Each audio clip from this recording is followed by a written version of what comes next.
I'm here with Alexander Mercouris, editor-in-chief of the Duran. Alexander, let's talk about Libya and the Berlin Conference. Did a solution for some sort of peace come about? What was your take on what went down in Berlin with Libya and the ongoing conflict there? And also, you may want to get into what's going on with Turkey and the troops that have been deployed via this reverse rat line. We did a video on this reverse rat line that was once going from Libya to Syria. And Yeah. Erdogan's kind of reversed it to now go from Syria to Turkey, back down to Libya. So get into how you saw things in Berlin. Yeah, I mean, I think the Berlin conference, if I have to be straightforward, I think was a bit of a non-event. It was staged by Merkel, who clearly got a bit irritated that the Turks and the Russians were making all the moves in Libya again, and that the European Union was going to be cut out. I read some absolutely bizarre articles, by the way, in the European media about how the Russians are meddling in Libya. I mean, given the mess NATO and Europe made of Libya, I mean, I have to say, I think that's pretty rich to talk about the Russians meddling in Libya. Anyway, what happened if we go back? We saw he died. Absolutely, everyone forgot in that video. Well, I know, unbelievable, isn't it? I mean, it is extraordinary. And, and it's the Russians now who are the spoilers and the meddlers. When, as I said, Hillary Clinton, with the support of, let's not forget, Angela Merkel and all of these people destroyed this country. Sarkozy, Cameron, all of them, exactly. They destroyed this country.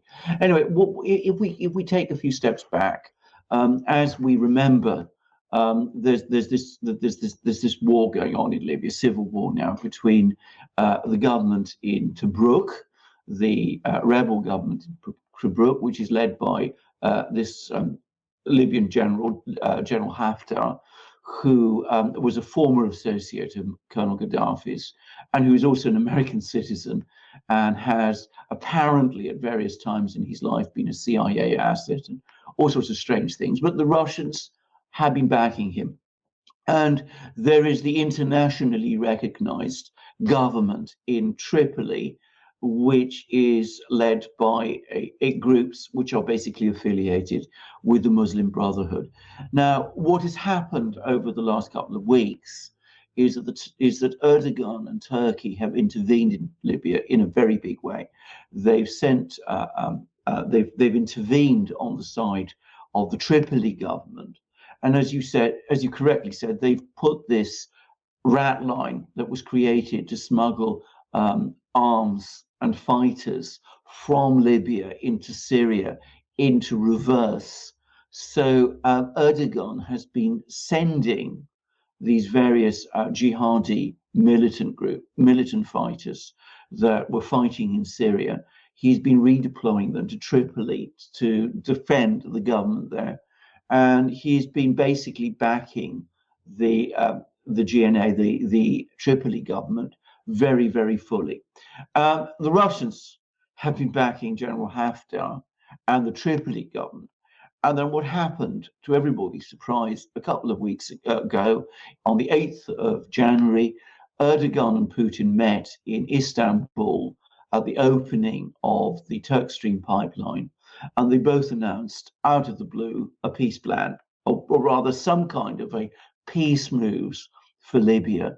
They agreed on a ceasefire, which they each put pressure on their respective proxies or allies, Haftar and the GNA in Tripoli, to accept. They called the leader of the GNA, Haftar, al-Sarraj, and General Haftar, the leader of the Tripoli group, to Moscow, and there was the start of a negotiation there, and the Europeans becoming rather concerned at being cut out again. Angela Merkel being concerned that she was being cut out again. They staged this big conference in Berlin, which basically duplicated what was going on, what had been going on in Moscow. Those of us who have followed the Syrian conflict very closely know that this is a consistent pattern. In Syria, you have two parallel peace proposals, peace conferences going on. One is in Astana in Kazakhstan, which is sponsored by the Russians and the Turks. So that's the real one. And then there's all sorts of things going on in Geneva under the United Nations aegis, but basically backed by the Western powers. And those are basically talking shops. And it seems to me that the conference in Berlin was basically a talking shop. Erdogan was there, Putin was there, all sorts of other people were there. Boris Johnson was there, though what role he has in the Libyan crisis is difficult to see. Mike Pompeo was there, which is, I think, right, because after all, the United States is a big player. And of course, Emmanuel Macron was there. And of course, the Russians were there too. Putin was there. And there was this extraordinary scene that we saw when there was the lineup of the leaders and Putin, who I think is rather annoyed, actually, at the way in which the Europeans, Merkel, have tried to sort of hijack the peace process, the Libyan peace process, which he and Erdogan initiated. Anyway, Putin intentionally was late for this, photographic lineup, and you saw this extraordinary scene with Macron and Merkel looking rather concerned and asking where Putin was, and then Putin suddenly appears and everybody falls into place.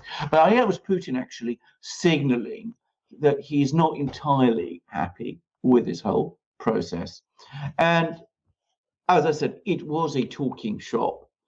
The real decisions are going to be made between Moscow and Ankara, between the Russians and the Turks. And the real negotiations were the ones which took place a couple of days before this conference in Moscow. And so far, there's not been a full agreement. Al-Sarraj and Haftar have actually refused to meet, but I think sooner or later they will. And I think what the Russians and the Turks will try and do is they'll try and sort out some kind of interim government proposal. That seems to be the agenda. And I think with each having a presence on the ground, the Turks having sent us all these jihadi fighters there, and the Russians having, their own contractors and their connections with Haftar, they're in a position to really broker a peace deal in a way that Merkel never will. Yeah, I saw Merkel's press conference after the meeting, and it didn't instill a lot of confidence in me, to be honest. No.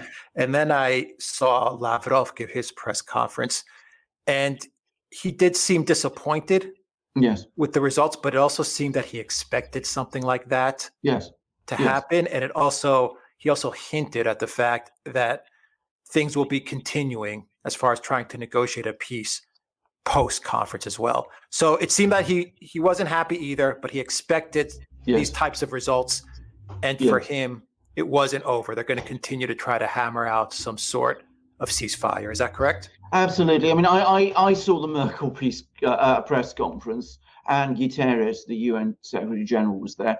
And it seemed to me a lot of empty wind, frankly. I mean, nothing of any substance was coming out of what Merkel and Guterres was saying. And it was striking, by the way, that Putin and Erdogan kept away from that press conference. They didn't participate in it, which apparently Putin was expected to, but he flatly refused, which is interesting.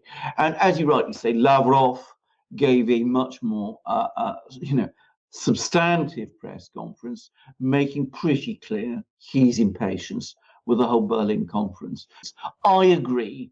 He didn't seem, Lavrov didn't seem very impressed, but he did say that this peace process would continue, and I think it will. And I think, as I said, the Russians and the Turks will in the end broker some kind of peace deal. And I think that's where this is going. I think that we are in the early stages of a resolution, not a resolution of the Libyan conflict, which has started way back in 2011 with NATO's destruction of Libya and the brutal murder of Colonel Gaddafi, with that ghastly video of Hillary Clinton crowing at the way he'd been killed, the way he'd been tortured to death which frankly made me feel sick when I saw it. Yeah. Okay. So if Russia and Turkey do manage to bring some sort of ceasefire to Libya, I think we're looking then at the East Med. And I think that's why you had Pompeo there. I know that Italy was also present in the talks, and Italy was actually representing Greece and Cyprus, I believe, which was interesting. I think it says a lot that Greece and Cyprus, at least Greece, wasn't invited to the talks. Well, indeed.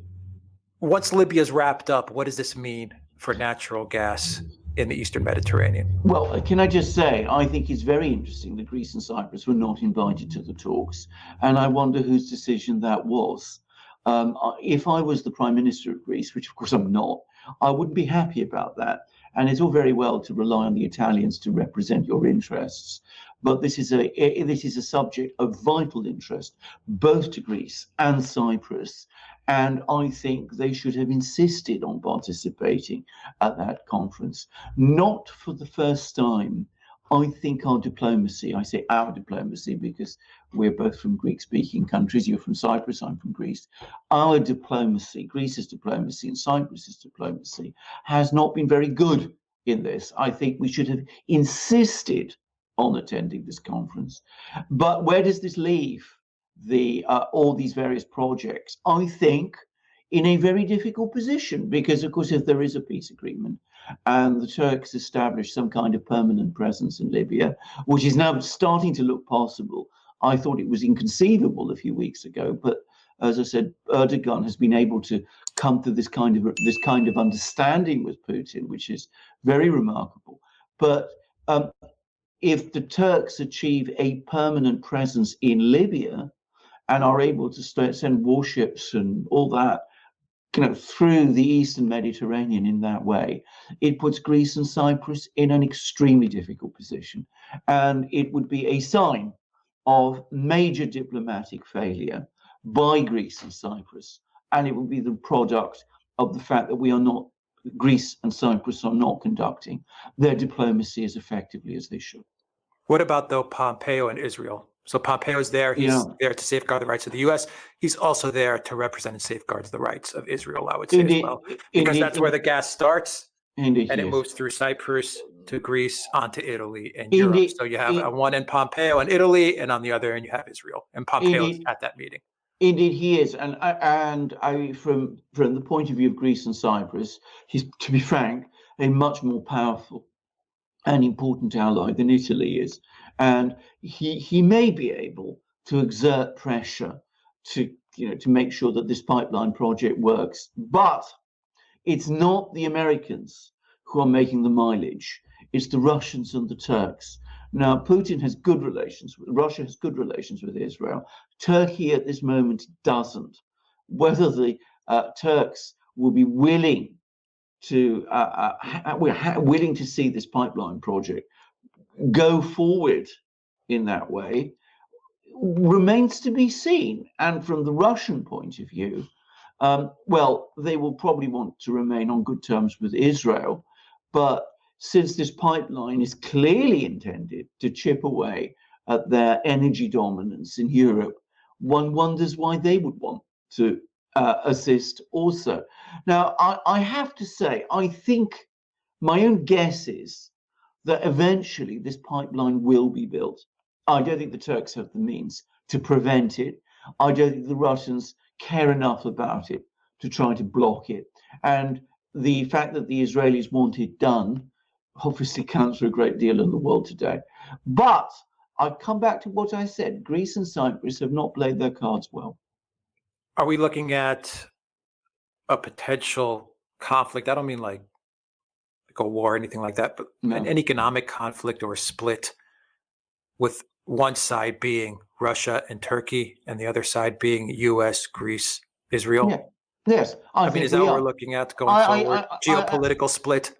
I think we are. I mean, it's become absolutely clear that over the last 2 years, and this, predates the Mitsotakis government. It started with Tsipras, the Tsipras government.